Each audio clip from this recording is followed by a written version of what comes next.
I left the city, I've been proud. Treading water that they drowning. My head on a swivel, yeah. It's only really my surroundings.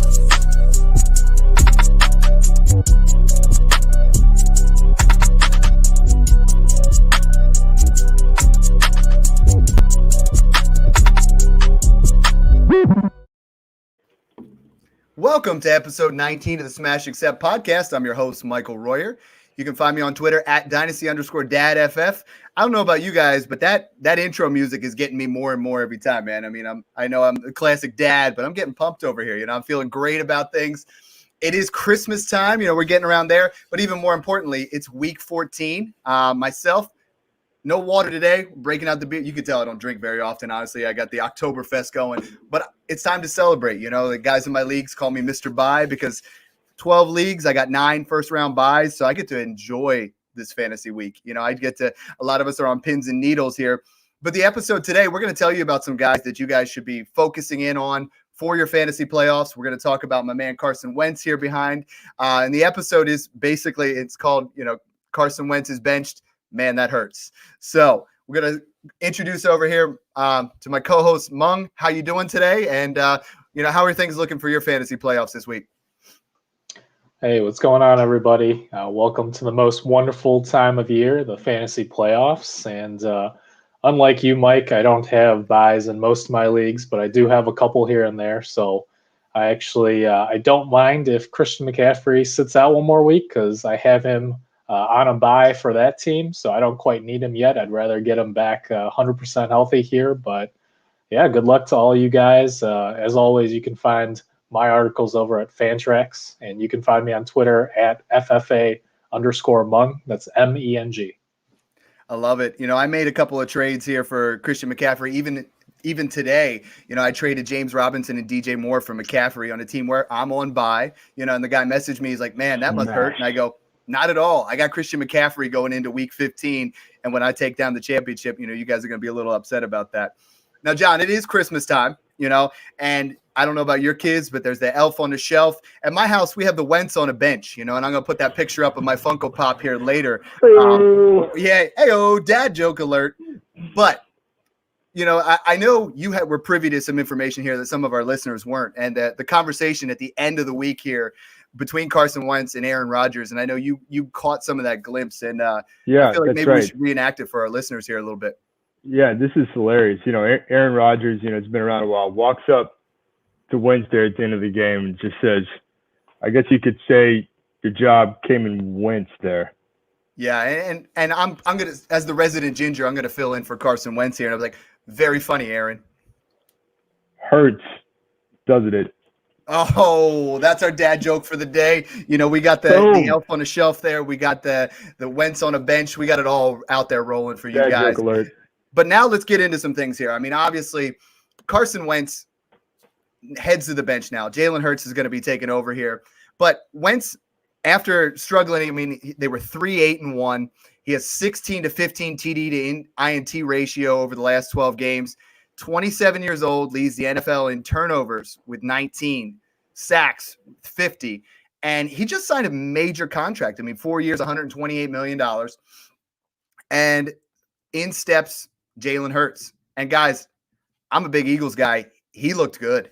What do you guys see from Jalen Hurts? We have a lot of listeners. I'm getting questions like, hey, Dad, or hey, Smash Accept Pod, what do I do with Jalen Hurts? Should I throw him in my lineup already? And he gets thrown to the Wolves, right? No defense has looked better over the last 4 or 5 weeks than the New Orleans Saints. What are you guys thinking first before we get into the value of Carson Wentz? But of Jalen Hurts prospects here for the end of the season, he put up a solid fantasy day. When they were keying on him to run, which he ran the first several plays, it was a real quick read and then run.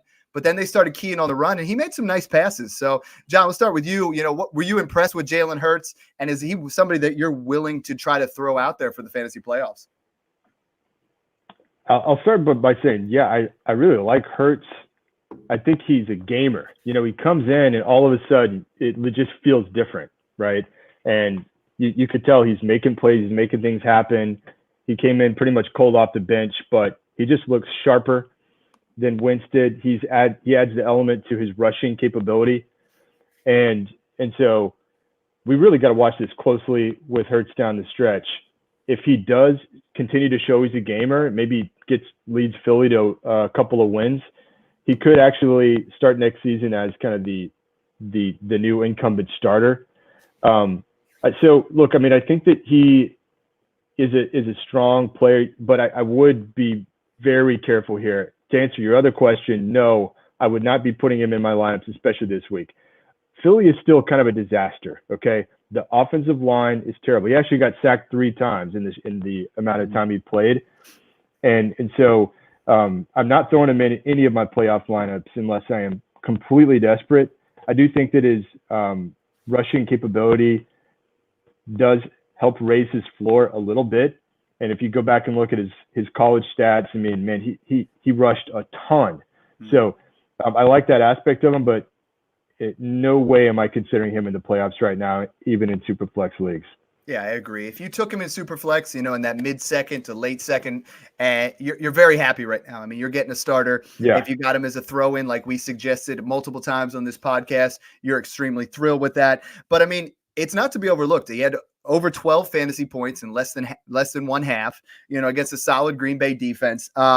What was nice to see is he had that 29 rushing yards. I feel like there's probably a floor of 50 rushing yards for Jalen Hurts, which is nice for your fantasy team.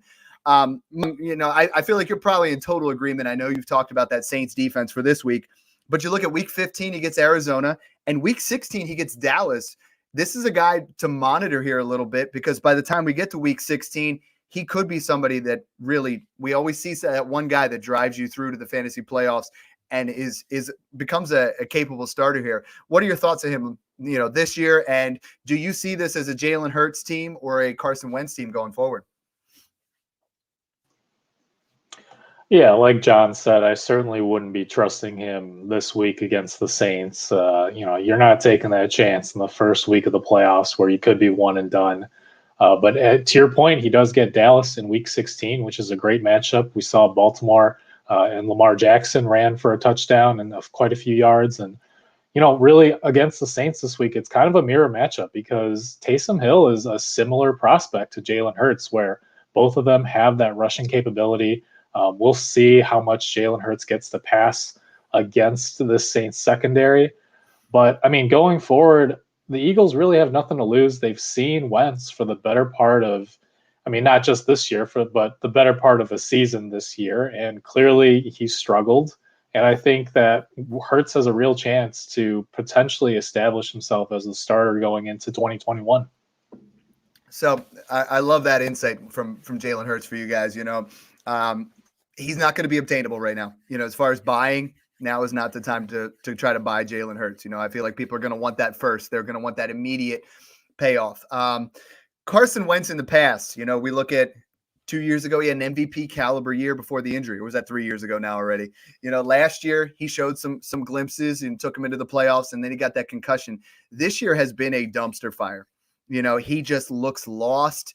From what I've watched, when he's in that RPO and he doesn't think, he's reactive, he still can make those big plays because he makes plays that there's only a handful of guys in the NFL that can make, but he makes so many poor choices. It's between the ears that really seems to be struggling for Carson Wentz.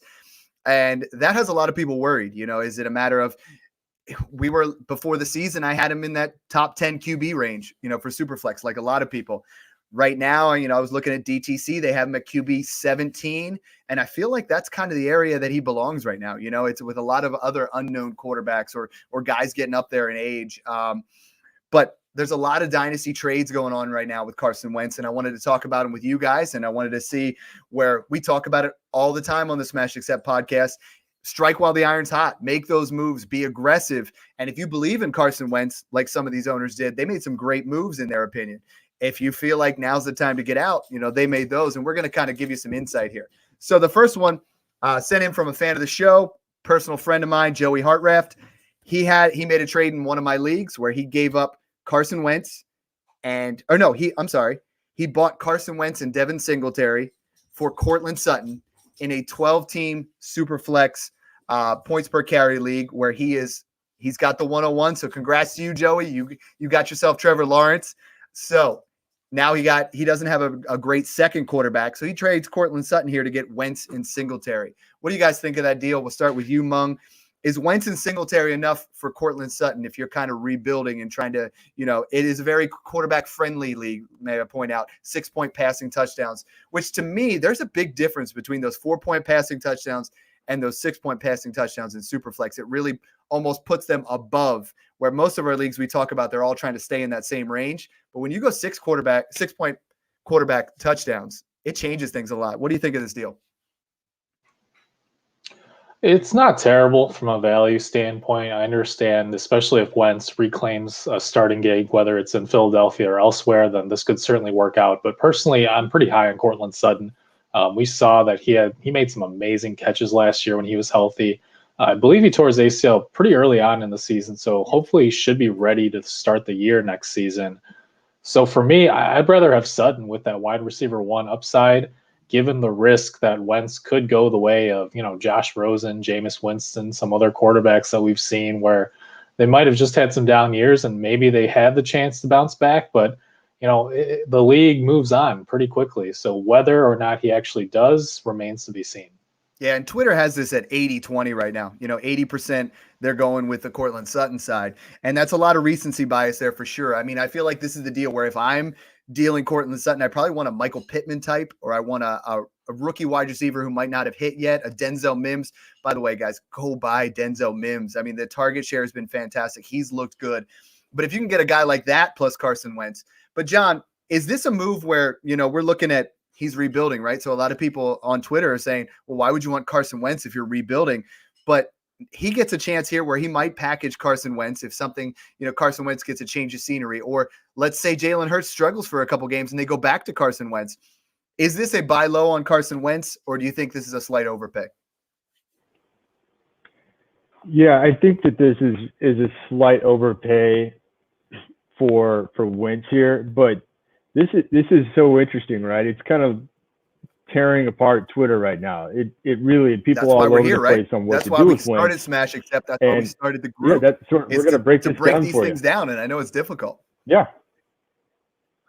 Oh yeah, no, for sure. And I've put a lot of research into this. I mean, we're all gamblers, right? But when you're sitting down at a table in Vegas or you're playing DFS, you always got to know like how much risk, how aggressive are you going to be? You're going to play tight, or you're going to really go for it, right? And so in a rebuild, hey, how much do you want to gamble on this guy Wentz? He's shown he can do it. He's won a Super Bowl. Oh wait, no, he didn't actually win that Super Bowl. Didn't really win that. That's my man. He does have a lot of the tools that NFL franchises are going to want and look for. Here's the other thing. Doug Peterson could be on his way out. You guys got to think about that angle. There's some smoke building that he's tired of the situation in Philly. He could move on, so someone else comes in. Wentz, in many ways, is more of a prototypical type quarterback with the height, the arm strength, the ability to make plays that a lot of coaches and even GMs are looking for. And let me just read this quote from Doug Peterson here too. Quote, "I looked at the whole thing and decided that for this week to look for that spark again, to try to get the team over the hump, to try to get everybody playing better." End quote. Okay. Coach speak and everything else, but he basically said for this week he's looking for a spark. They have not given up on Wentz. Could Wentz earn his job back there? Yeah, definitely. Could it be with another coach, Peterson? Probably even more likely. I think that we might, in my opinion, have seen the last of Peterson and Wentz though. So if I just had to bottom out on this, I'm not taking a lot of risk on Wentz myself. If I have him, I'm trying to get rid of him. If you can get a first, that's a smash right now. If you get a couple of seconds, maybe, I would go for it. Second and anything else, I'd go for it. When you get beyond that, I might be careful, because you got to be careful about selling low here, right? I think Mung and I have kind of settled in that his current market value is around the second, maybe a mid to high second. That's kind of the range you can look for. If you could do better than that, smash it, baby. Yeah, it's a tricky situation. I know at another guy to follow at the Dynasty Lefty. he was tagged in that, and you guys have been doing a great job tagging all the Smash Accept crew, on trades and putting your hashtag Smash Accept. But I mean, if you look at what Carson Wentz did in 2017, I mean, 33 touchdowns and 13 starts with only 7 interceptions. I mean, he was right up there, and that was with Frank Reich. And, people are doing a lot of speculation. I know, Mung, you had commented on that, and sometimes we don't really pay attention to the monetary things. But let's say Carson Wentz leaves Philadelphia. I don't think there's a situation where Peterson and Wentz coexist anymore. It's going to be one or the other, and they paid him, and it's going to be really tough and really tricky to get rid of him. But let's say theoretically he goes to the Colts, and now he gets Pittman, and he gets Hilton, and he gets a great offensive line, and he gets Frank Reich, which is when Frank Reich left town, Carson Wentz was a different quarterback. He just doesn't quite look the same. Is there an opportunity where if you buy right now for a mid to early second, that value recoups fairly quickly, Monk? Oh, yeah. Yeah, and real quick, you mentioned he's had great years in the past, and not to get sidetracked too much, but I don't know if you guys have heard the conspiracy theory that Carson Wentz switched lives with Prince Harry, and that's why Prince Harry and Meghan Markle are leaving. Love it. They're leaving royal life, and this is when Carson Wentz started struggling on the field. I heard that one the other day, and I thought it was really. Well, I'm going to present it to you. I mean, which is a better situation, being quarterbacks for the Eagles or being married to Meghan? I mean, that's a different kind of game. Go with the latter there. You go with the latter. But yeah, I mean, going back to your question, if he does reunite with Frank Reich, then sure, his value bounces back immediately, right? I mean, whether he actually succeeds or not, his dynasty value will immediately bounce back. And that's why I have him pegged around an early second round in Superflex formats right now, because he could bounce back. But at the same time, I don't know that I'd pay a first for him because we don't know for sure that that's going to happen. That's a popular theory because of the coaching tenure that Reich had in Philadelphia. But at the same time, as you said, with the monetary aspect, they're on the hook for him for $60 million and they would have to trade a draft pick for him. So those are obstacles of, whether or not that's going to happen. But yeah, the upside is definitely there. Yeah. If you guys check out spotrac.com, you can check out guys different, their contracts and all their situations. And I mean, right now, if they were to cut, the cap hit for next year would be $34.6 million if they cut Carson Wentz, which would also give them $59 million in dead cap. So it's impossible to cut 60 Carson mil Wentz next year. cap. I mean, that's literally impossible. That would destroy the team. And it doesn't get easier. I mean, 2022, it's a $31 million hit. 2023, $36 million hit. And 2024, $32 million hit. So he is not getting cut. People are talking about that on Twitter, and they're just not educating themselves on what's going on with the situation. Now, is there a way they trade him and possibly, rework a deal and try to do some things like that? Yes, but let's be honest. I mean, there is no way Carson Wentz is getting cut. Another great fan of the show plays in a league with me. His name's Brett. It's at 1T Brett. He's very specific with that. I put him in the group chat and I put his name is Brett with 2 T's. He's like, yo, even my Twitter handle is 1T Brett. Okay, get it out of your system. He made a trade where he got Drew Brees, a late 21 first and a late 21 second for Carson Wentz. John, you said if you can get any first for Carson Wentz, smash accept. Now all of a sudden you add Drew Brees and a second to it. Any question at all? Oh, that's a smash. You could spell my name with 3 T's and I would take that. That's the dad joke of the day right there. You could spell it with 3 T's. You know what I mean? Like that. That's what I'm talking about. That's the kind of stuff we need to be bringing in here. I just feel like there's a lot of people thinking that Drew Brees is out there. The cowbell's loading a little late, but we got to smash that one for sure, right? I love that sound. That one? No, not at all. I'll second that.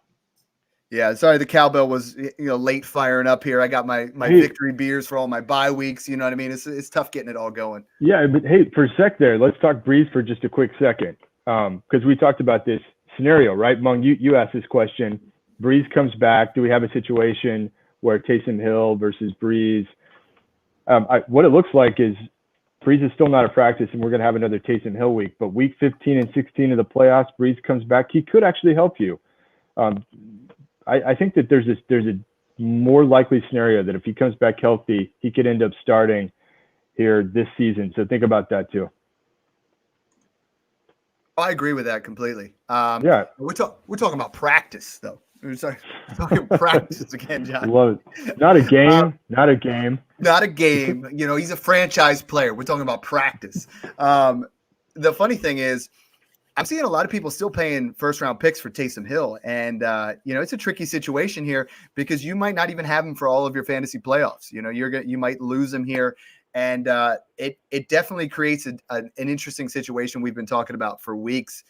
Kamara kind of bounced back. Michael Thomas seems to be the resurgence here with Taysom Hill at quarterback. What do you think of this situation going forward, Mung? And how are you treading the waters here with that Saints offense?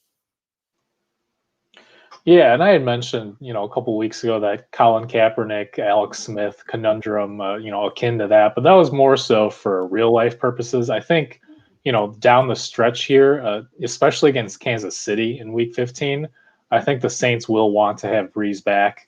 But as far as Taysom Hill goes, I think a first-round pick is still about right for him because we're talking about long-term here. Even if Drew Brees does come back in Week 15 or 16, it sounds like he's pretty close to retirement, maybe as soon as this offseason. We don't know. And if that's the case, then I do think that Taysom Hill is probably a top 12-ish, quarterback for fantasy purposes with that rushing production. Yeah, he's really been taking it.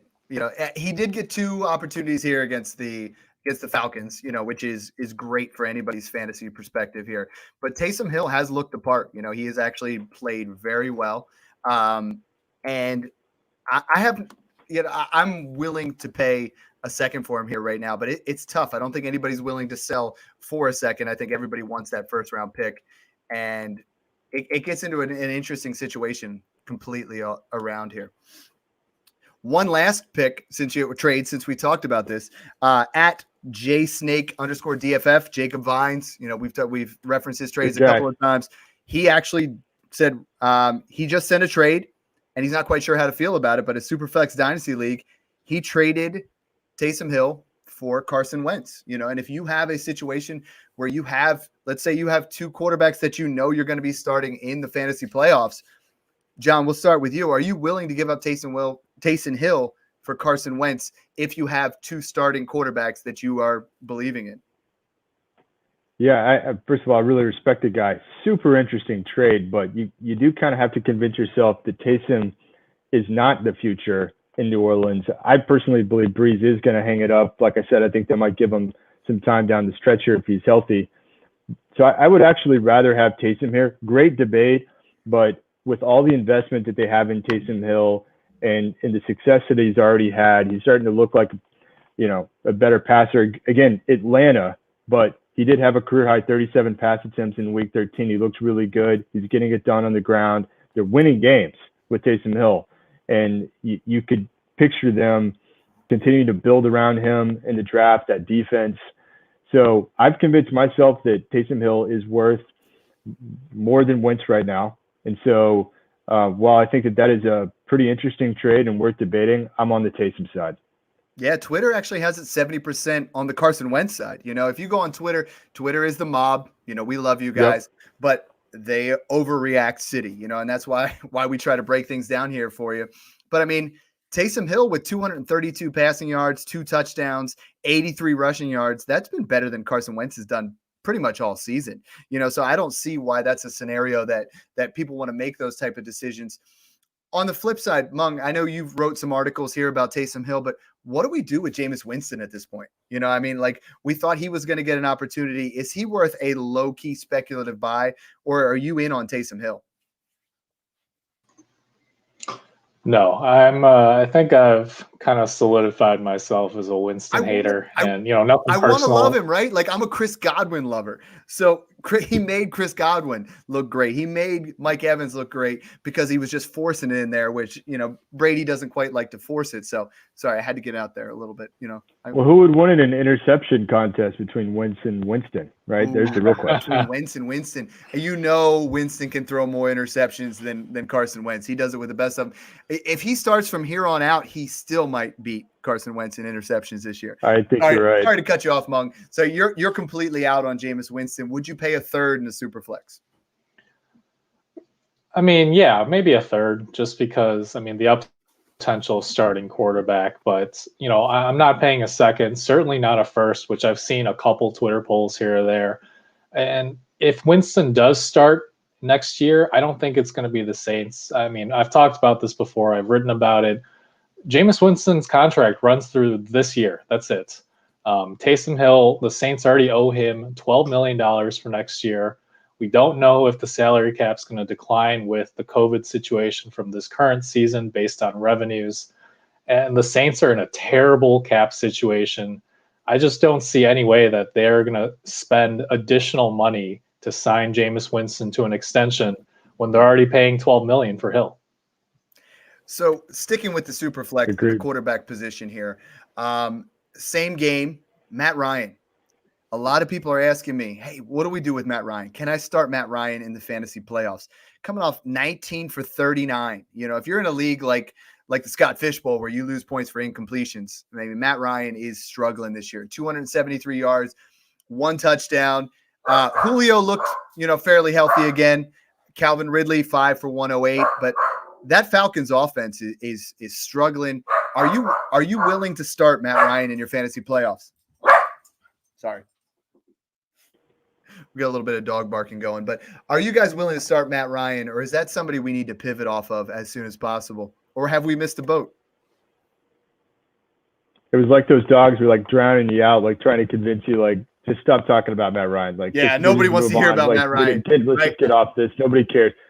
No, I think you could still start Matt Ryan here. He definitely is a different guy when he's got a healthy Julio, so that's kind of a question mark there. But the way the Atlanta defense is playing, they seem like they have to air it out every week. I consider him as a QB2 right now, and that's okay.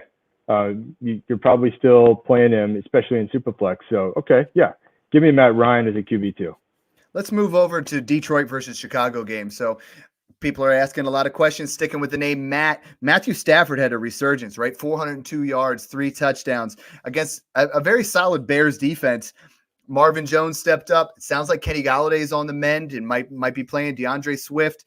Is Matthew Stafford someone who you're willing to, and take understanding that I have him on almost, all of my dynasty Superflex leagues because he ends up being cheap. Mung, is Matthew Stafford someone that we should consider that we can plug in our lineup as a QB2 here going down the stretch?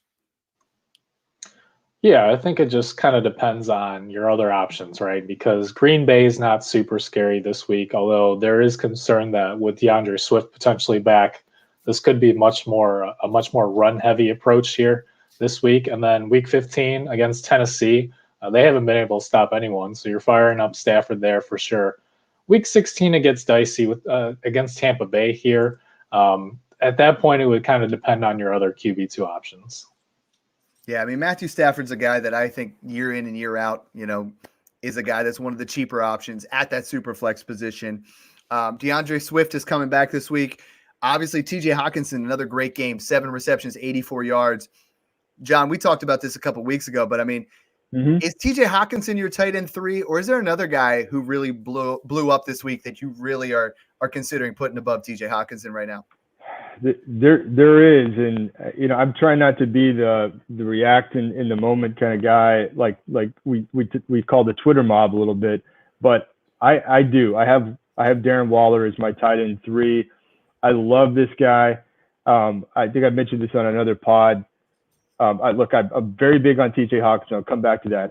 But I got close to 100% ownership on Waller at one point, and I basically bought him up during the off season. And had him just nearly everywhere, just get him off the waiver wire and late in drafts. Yeah, it was free. So I just really love what he's doing there and where they're going. First of all, I don't know if you guys heard this. His performance in Week 13 was the 6th highest tight end fantasy performance of all time. Like number 6. Yeah, I mean, 13 receptions, 200 yards, 2 touchdowns. 2 C notes and a couple touchdowns. Yeah. So remember what the knock on him was, okay? It was there's no way that he can sustain these kind of targets and receptions. You were going to see some regression there. And it was he never gets in the end zone. Well, the regression thing, you can kill that. He's actually outpacing his year. from last year, and he's got the 7 touchdowns already. He's more than doubled what he had last year. And here's the thing, Gruden's system very much favors the tight ends and the running backs. Mm-hmm. It just does. So he's going to continue to be a big part of their play calling. Look, the stats are there, but just watch the games. It's like the guy is open on every freaking play. And then you do try to man up on him and or bracket him. He just comes down with the ball. In fact, a lot of times that I notice that they don't throw him, he's still open. And so, look, I mean, he is a little bit older than Hawkinson, but remember, he didn't play for a couple of years there. He was out of the league, so he does have lower mileage. I just love he's another kind of guy where he is the number one target guy. He's becoming a target hog. He's getting the touchdowns. He's an athletic freak, and he's proving it that he is a notch above. Right now, again, Kelsey's in a tier of his own, but then it's Waller, and then it's like everyone else is a distant third after that right now. Don't forget Kittle. So, I just saw his facial reaction there, and he's no. I mean, to be clear, because I know I love Kittle. I'm trading for Kittle right now. I mean, this season it is Kelsey, it is Waller, and it is everyone else. So you're giving yourself a huge positional advantage. I actually have Kelsey and Waller on one team in a tight end premium league. And I'm in a buy situation. Those guys are like leading the way on my team in that league. Oh yeah, you're absolutely killing it. And I believe that the tight end position is one that it's very, very predictable. I feel like I bought Darren Waller everywhere for 2nd-round picks and a toss-in, or Superflex I gave the 202, and people in those leagues, they were mocking me. They're like, it was a 1-year wonder for Darren Waller. I mean, the situation we kind of overreacted a little bit. Mung, what do you think of Darren Waller going forward? And are you comfortable with him as that tight end 3, obviously for Superflex moving forward? I have no issue with anyone who has him at 3. I can see the arguments. Me personally, I have both Hawkinson and Andrews over him. Potentially Goddard as well, depending on what happens with Ertz here, likely to be gone next year. And the reason for that is just risk. And look, I understand that the age gap isn't that significant because, as you said, the mileage hasn't been there. But still, guys like Mark Andrews and TJ Hawkinson, they're going to be 23, 24 years old. And Darren Waller's 28. So that's the one. And 2, the reason he hasn't had that mileage is because he was dealing with off-field issues centered around substance abuse. Yeah. And, I'm super happy for him. I hope he's over that. I hope he has a great, great career. But the risk is there. And those 2 factors, the age and the potential off-field issues, just knock him down slightly below in that 2nd tier behind Kittle and Kelsey for me. I can see that. One guy I like to draw parallels here from, because he was out of in the position for a while. He didn't break out till late. I've been advocating to buy him all year long, and that's Logan Thomas. Logan Thomas right now is the tight end 7, and you could have got him for 4th-round picks when we first started this podcast. Now, you're going to have to pay a second, and I'm still getting him thrown in as toss-ins because people are not waking up yet. I mean, Logan Thomas just got me in the Dynasty Refinery Listener League into the playoffs with his 29-point performance. I needed 28 in tight end premium. I mean, he balled out. And I'm watching that Redskins game against a tough Pittsburgh defense, and, he's 9 for 9, 98 yards and a touchdown, and he looked fantastic. The guy is learning the position, former quarterback with Buffalo. And Logan Thomas, I know he's 29 years old, and that's the only caveat there. Like John said, kind of like Waller, not a lot of tread on the tires, right? He could last for several years here, and he's a guy that I'm willing to start in the fantasy playoffs. Alex Smith seems to love him. I mean, if you look, once Alex Smith took over, we're looking at, 12 points in week 10, only 4 in week 11, but 15 and 29 in 12 and 13. And he's never had below 5 targets. So, I mean, from your tight end position, I know it doesn't seem sexy, but Logan Thomas seems to look the part of a tight end 1, John. Yeah. I think I'm buying in. I think, to your point, could you play this guy in the playoffs? It looks like you can. He's getting certainly more targets than most tight ends are. Again, Alex Smith, what was he doing in that game? He was dumping it off to McKissick, and he was going to Logan Thomas. And unfortunately, like McLaren completely disappeared. And I might just add that, hey, could you pour one out for my boy Gibson? You got the beer there. Just, yeah, thank Not you. onto my I mean, laptop. that was, You know what I mean? was good. Basically cried myself to sleep that night. It was brutal. You know how much I love Gibson, and I have him on my playoff teams. Thankfully, some of them are on buys. I know I'm digressing here, but I'm hoping it's not more than a 1 week thing, but turf toe can be 2 to 4 weeks. So I'm hoping that he's back by week 15 because I have him on some playoff teams. But coming back to it, look, yes, I don't have Logan Thomas in the tight end 1 rankings for me yet. I'd rather go get somebody like Tanyan right now. I love where Tanyan ranks right now? Tight end 4. I was looking at that last night, and I offered him to a guy, and a guy said, "Who's Robert Tanyan?" I said, "Who's Robert Tanyan? He's the tight end 4."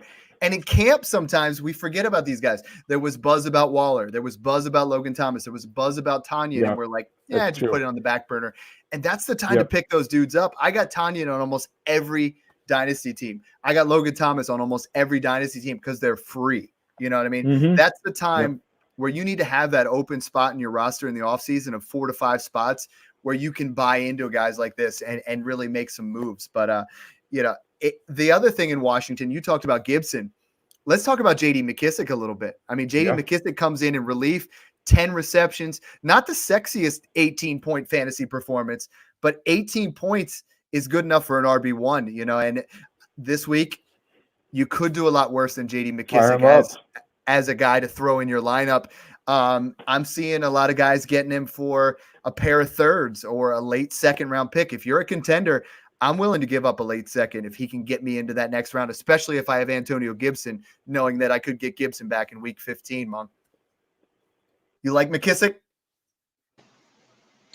Yeah, and, for the reason you stated, right? Because he is such a pass-catching running back. He reminds me of kind of like Theo Riddick in Detroit, who for years was a PPR RB2, but nobody cared about him because all he did was catch dump-offs, and, that adds up in PPR formats. And that's a great parallel because he came from Detroit, right? And that was like, if he's not going to make it there, and I know when the signing happened, we're like, there's so many running backs there in Washington, but, he's risen to the challenge and he's looked good. I mean, it's not flashy, it's not sexy, but if you can get him for a pair of thirds or a late second round pick, and that gets you to week 15, a lot of times people really are hesitant to move those third and fourth round picks. For me, I'm trying to use those for players, those late seconds that are a bit of a wild card. You got a 12 to 20% chance of hitting on a second rounder, but by the time you get into that late second round, I would rather have a guy that gives me a chance to get into that chance for, eternal glory and win your championship. I'll say this too, John, you might want to cover your ears for this one, but on the off chance that this is turf toe and Antonio Gibson misses the fantasy playoffs, Peyton Barber might be free. He's available on waiver wires, and, McKissic's getting more work, but Barber's getting a few goal line touches here and there. So if you're desperate, he's out there. Yeah. Peyton Barber's the guy that you pick up in your fantasy league. It's kind of like when you're dating a fat chick. You really don't want to tell your friends about it. No one's going to be like, yo, I picked up Peyton Barber today, but, Mike, we're live here. We're live. Oh, we're live. You can edit that out or not. Yeah. Corpulent or heavy or big bone. Thank you. That's better. We might have just lost our heavy. Well, and I'm still recovering from Monk's Gibson comment. I mean, I'm tearing up over here. He's talking about Peyton Barber. I was trying to give you comedic relief because I saw you tearing up. Yeah, thank you. No, I mean, I can't laugh at that one though, man. No. So, yeah, Peyton Barber really did take the Gibson role, right? I mean, McKissic only had 5 carries. Peyton Barber, I think, had something like 14. And so, yeah, he's going to get the goal line carries. He got a touchdown. He's taken that Gibson role. Remember, Gibson wasn't getting as much in the game. But how much are you going to trust Peyton Barber? Certainly nothing more than a flex. Don't get too cute with it. He's still Peyton Barber. Okay. No, that's a 16-team second flex kind of guy. But it's a great point. Yeah. I mean, Mung, you're always great with that, thinking above and beyond, right? We all sometimes see the nose on the end of our face, but we got to think about what happens if this guy goes down. If McKissic goes down, Peyton Barber's in for a decent role, or if they go up and they have to run the ball. I mean, that's a great topic. Now, John, you talked about Terry McLaurin and our boy Dynasty Jacobian. If you guys aren't following him, new to the Smash Accept crew, has been putting out a lot of fire polls. And, the one poll he put out today, everybody's talking about Stephon Diggs, right? He wanted to get an idea. So Stephon Diggs versus Terry McLaurin, 58% said McLaurin, 42% said Diggs. And some of the polls he put out were very surprising. 70% said they'd take Diggs over DJ Moore. 85% said they'd take Jefferson over Diggs. 55% to 45% said they would like Lamb versus Diggs. I mean, that blew my mind. 45% of people would prefer Stephon Diggs, and that just shows, we're in that playoff realm. 57% want Diggs over Calvin Ridley. And I'm going to keep going over these. Think of some of them that really stick out to you. Michael Thomas, 59%, Diggs, 40%. That's pretty close to me. We're looking at, Diggs, 85%, Claypool, 15. That makes sense. Diggs, 92%, Judy, 8. And, they're all in that range where you're like, you're trying to get an idea of what Twitter's thinking. You got right now, Godwin is at 28%, Diggs at 72%. So is there any guys there? Are we overreacting on Stephon Diggs? I want to talk a little bit about Buffalo, right? Josh Allen is a guy where I talked about this on earlier episodes. I only have about 6 guys on my super flex teams. I mean, I'm in 12 teams, but I only got about 6 guys. It's Josh Allen, Matthew Stafford, Joe Burrow, Tua, and those are the core group of guys that I have. And Josh Allen has, if you believed in him, you've reaped the rewards, right? Josh Allen looks fantastic this year, and he gets that wide receiver 1, and Stephon Diggs has been great. Cole Beasley is serviceable. I mean, Cole Beasley is a borderline wide receiver 2 start on a week-to-week basis, which really people don't want to believe that, right? I'm seeing contenders buying him for 3rd-round picks because he's that little white wide receiver that nobody really believes in, but he's putting in great numbers. And Gabriel Davis, I mean, that guy has really come out of nowhere where you probably got him in a 4th-round pick, or maybe he went undrafted, but he has looked fantastic over the last couple of weeks. And this Bills offense has no run game other than Josh Allen, but they look good. Talk to me about, what you guys hear based on the value of Stephon Diggs, and, elaborate a little bit on Beasley and Gabriel Davis here for me, John. I can dig it. Dig it. Hey-oh. Dad jokes everywhere today, It's because of the Oktoberfest in December, Yeah, no, yeah, I could definitely dig it. I think that I'm with Jacobian here. He's got to be up there in that like wide receiver 5 to 8 range. There's a few guys where you're like, for sure, no. Like for me, Nuke, Adams, DK, AJ Brown, forget it. Okay, but I'm glad you said that, because the poll he just did right now came out. Okay, Nuke is only winning 60-40 with Stephon come on, Diggs. people. I don't know what's going on. How many trolls were on Twitter at one time? It's 84 people. It's not like it's 3. But look, I mean, here's what's happening: is Buffalo has just completely abandoned the running game. Okay, other than Josh Allen, and man, it just looked abysmal. And you saw like the Zach Moss fumble, like in their own like whatever 2-yard line. I could just see the coach be like, just hit the bench, kid. We didn't want to believe in him right now, but if you look at Kyler Murray is 0.3 ahead of Patrick Mahomes. Yeah, they have 387 apiece. Russell Wilson has 381, and Josh Allen has 376. Like he's in that same. I play him points per carry leagues, but he's in that same area right now. But no one values him that way. Yeah, I watched the whole game, and unfortunately, I actually did have one playoffs that I missed because of Josh Allen. It came down to like 10 points on the season, but he was just sitting back there and just carving up the 49ers. And they couldn't stop it. They were going to Davis. They were going to Beasley. They were going to Diggs, or Josh Allen takes it himself. That offense is working. It's hard to stop. Yep. And so all those guys, all the receivers, the tight ends, and Josh Allen, I mean, arrow is up on those guys. And so I'm feeling really confident playing those guys down the stretch here. And in some cases, I could see some titles being won behind Josh Allen. I mean, the 4 touchdowns, the yardage, the rushing yardage floor. Yeah, hot. Absolutely.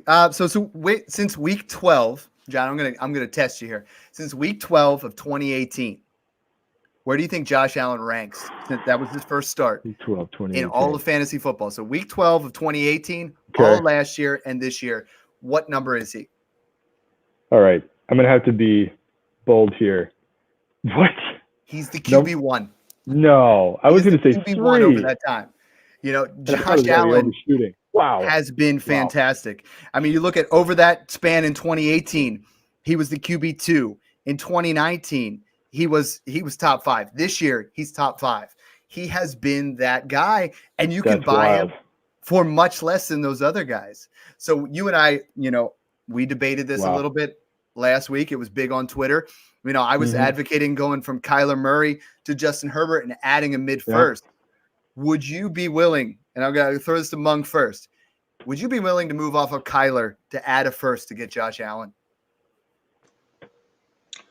Yeah, absolutely. And it kind of surprises me because I thought he was widely valued in that second tier. And if that's not the case, then I'll certainly have to go out and send some trade offers after the season. But to me, it's Patrick Mahomes in that top tier. And then Murray, Allen, Watson, Wilson, and the rookies maybe like Burrow, Tua. Those guys are all in that second tier. So I don't think that Murray's worth significantly more. So if you can get like Wilson plus a couple seconds, or even Wilson a first, or any of those guys plus a first, then absolutely I would sell Kyler Murray for that. Yeah, I'm in a smash accept kind of mood here where I'm like, I'm willing to move back from a lot of those guys to get to Josh Allen. I know, John, we went over this a couple weeks, last week, that I was a little bit on the crazy side. Twitter sided with me a little bit, and I know you love Kyler. You didn't want to move back from Kyler to Herbert for a mid-first, but let's say Kyler to Josh Allen for a first. Would you be willing to do that? Hearing where he's at, he's been the QB1 over that time period. He's been top 5 every single season. I know he's in Buffalo, but are you willing to do it? I think I'm convinced here. I'll say that I would do that. I do, and I'll kind of reinforce this again. I do think that there's a few truly elite players that do command more value than, and there is a steep drop off in some cases in what you need to get for those players. You typically have to pay a premium at an auction or a trade up or whatever to get these guys. And for me, Kyler's in that group along with Mahomes, CMC. You could put in Barkley, you could put in a couple other guys, but there's very, very few people in that like stratosphere, that layer that you really have to consider. But in this case, just hearing what Josh Allen's done and getting a first on top of it, I'd be comfortable doing it. I'd say it's close. I'm probably not as close as maybe the two of you guys are on it, but I won't call you crazy this time. Yeah. All right. Well, our guy Dave Kluge, at DKluge90, great guy in the Smash Accept group. He took him at 108 2 weeks ago, and I was like, wow, that is early. But is it? I mean, the performance has spoken for itself. His rushing floor, he keeps getting better year after year. Josh Allen is a great guy. Wow. Yeah, guys, Cole Beasley. So John, sorry to interrupt. John, if I can offer some perspective here. Yeah, please. I need some perspective right now. So just FYI, so right now, of the top 5 or 6 quarterbacks who do run a lot, the average touchdowns per rushing attempt for both this year and last year for the top 5 rushing quarterbacks has been about 6%. And right now, Kyler Murray and Cam Newton are clear outliers because they've scored on about 10% of their carries.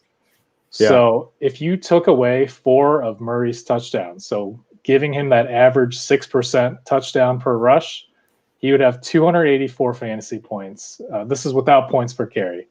Wow. And that would make him the QB5 behind Josh Allen and Russell Wilson. Without the wow. Yeah. No, I mean, I love Kyler. You're just kind of cementing my love for the guy.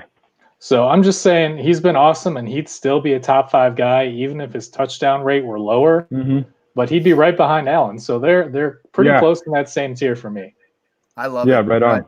Good I stuff, love that Mung. you bring that stuff, Mung, because like honestly, if you guys are not following Mung, you should. I mean, this guy, he's got it down. I mean, you bring out these facts, and I absolutely love it. And it takes everything to a new level. So I mean, just wanted to. It's that time of year. I appreciate you guys. I appreciate you bringing those kind of things. I'm feeling this love here. I didn't call you crazy tonight. I haven't called you crazy. I'm feeling dangerous. It's Baker Mayfield this week. I mean, I was the biggest. Wow. I got this shirt on Amazon, and it was like all faded and red, so they gave it to me for free. I was like, hey, this isn't even. I like orange. the Mr. T one better myself. So it's okay that I have a Baker Mayfield shirt on, but I was all about him last year.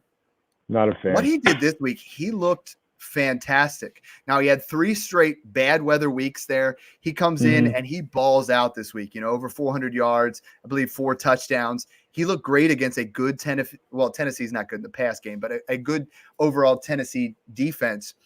And on the flip side, A.J. Brown gets dinged up, and Corey Davis, who I've been saying even since I was still doing the stuff at the refinery, watch out for that 5th-year breakout. Corey Davis looked fantastic with a career high in targets, receptions, yards, and looked the part of a guy that I'm willing to put into my fantasy lineup.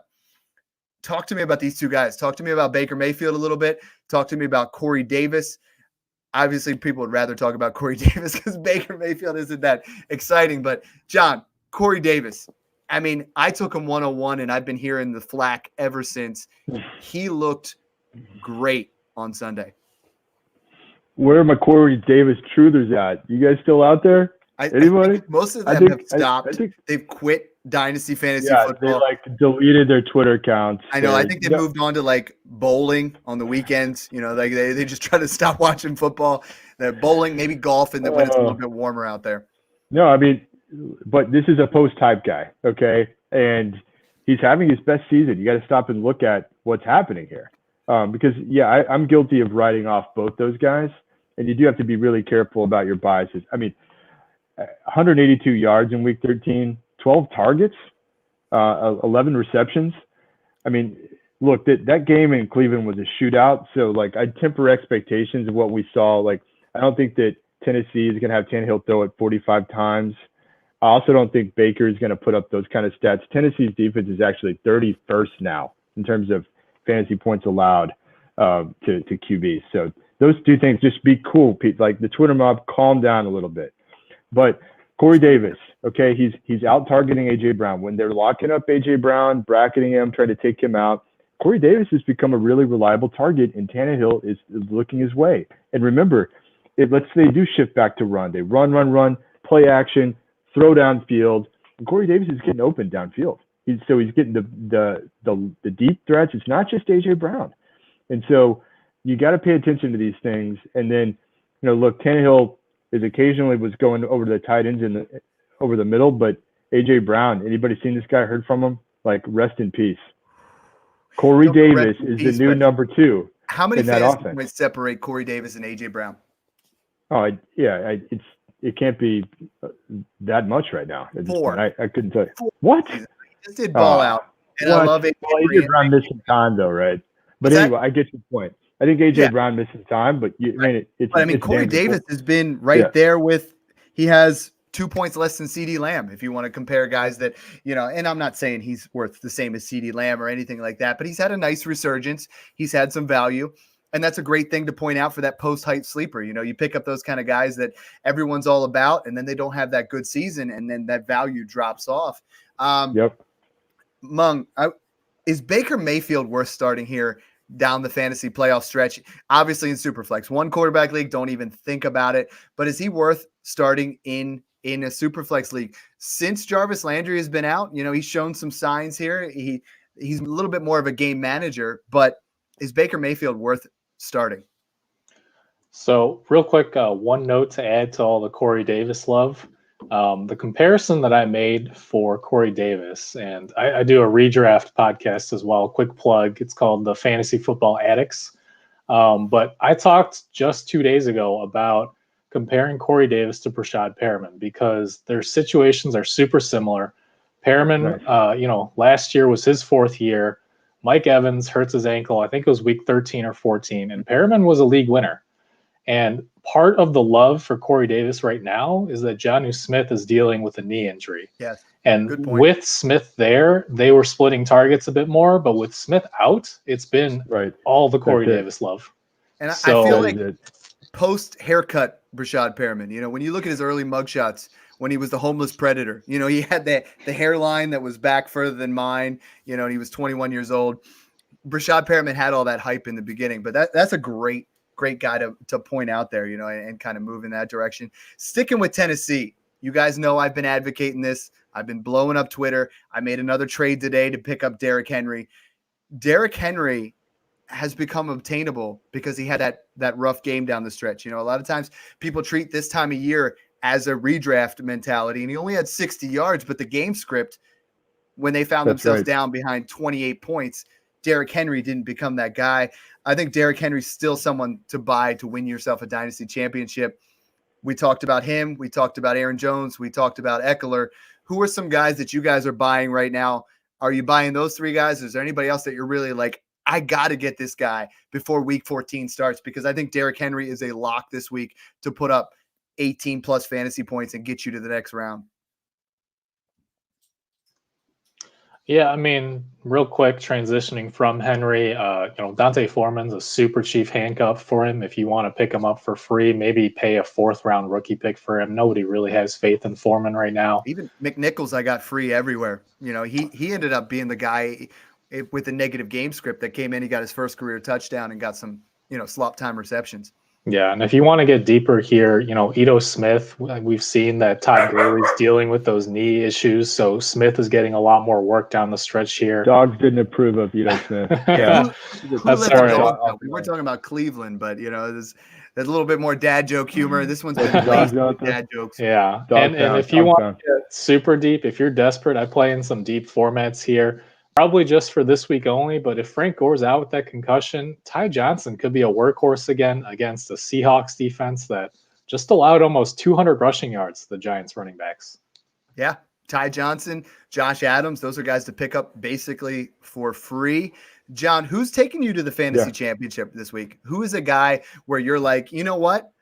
I might have Saquon Barkley injured, or I might have a guy on my IR, I'm willing to move back. I want this guy because he's going to put me in the title round. Just shifting off the running backs for a second. If you can get Aaron Rodgers right now in a dynasty league, go get Aaron Rodgers. Go turn on Mr. Rogers' neighborhood and just embrace it. I think that he's going to be a league winner. I mean, he's looking like a potential MVP for the NFL this season. And I think that look at his schedule down the stretch. That's a guy that I'm buying. I actually have him on a couple of my teams, and I'm feeling really good about it. I'm looking at the matchups. He's just been dropping points like crazy every week, consistently. Yeah. And so loving that one. I mean, also we talked about Aaron Jones too. I mean, that Green Bay combo there, that 77-yard run from Aaron Jones was awesome. Beautiful. Maybe you could pick up Josh Jacobs for cheap because he's been slightly out of mind. Some panicky owners. Jacobians, where you at, man? Shout out. No, I think maybe Jacobs is kind of an interesting buy. Looking at he's going to have the Chargers week 15, Miami week 16, and so those are a couple interesting buys. And like always, I'm still buying J.K. Dobbins. Throw that out there like once a week. You're all on that J.K. Dobbins thing, and I'm all about that too. Another guy, pick up James Robinson's been fantastic week after week. Somebody that's definitely worth playing there. For me, though, it's those big three. It's Aaron Jones, it's Derrick Henry, it's Austin Eckler, and I'm willing to pay up to win a championship. We've talked about this. You talked about Aaron Rodgers, but if you can pay up and Devontae Adams is on a non-contending team, pay the price because he is the clear-cut dynasty wide receiver 1. He's the guy that's going to win you the championship and has the potential to put up 30, 35 points and just win you a week.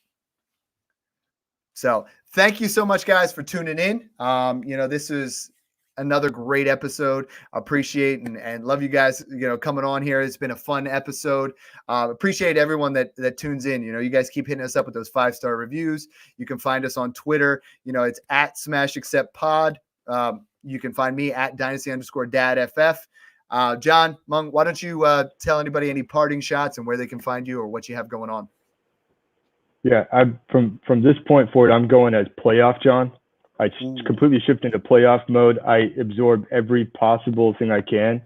And so, yeah, sure, bring your trades, but also bring us your playoff matchups. Hit me in my DMs. You can find me at Dynasty_trades because I'm consuming everything I can. I'd love to help you out.